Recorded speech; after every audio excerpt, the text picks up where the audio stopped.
श्रीलंका में नया राष्ट्रपति चुने जाने के लिए गुरुवार को मतदान संपन्न हो गया। देश में दशकों बाद राष्ट्रपति पद के लिए इस बार कड़ा मुकाबला है।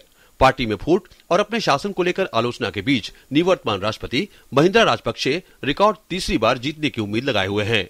विपक्ष में खेमेबाजी के चलते आसान जीत की उम्मीद की वजह से जल्दी चुनाव की घोषणा करने वाले 69 वर्षीय राजपक्षे को इस बार प्रतिद्वंदी पार्टियों के गठबंधन से कड़ी चुनौती मिल रही है।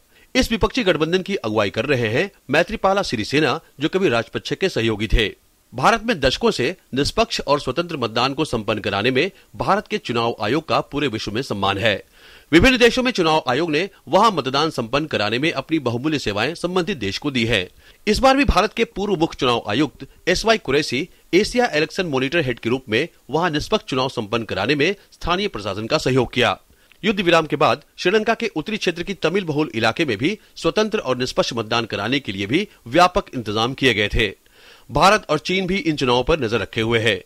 दोनों के ही श्रीलंका में रणनीतिक और आर्थिक हित हैं। भारत और श्रीलंका के बीच द्विपक्षीय व्यापार 3 अरब 7 करोड़ डॉलर का है। आर्थिक एकीकरण को बढ़ावा देने के लिए भारत लंबे समय से श्रीलंका के साथ विस्तृत आर्थिक साझा सहयोग को अंतिम रूप देने का इच्छुक है। संभवतः कोलंबो में नई सरकार के गठन के बाद इस दिशा में दोनों देशों में आर्थिक एकीकरण की गति और रफ्तार पकड़ सकेगी।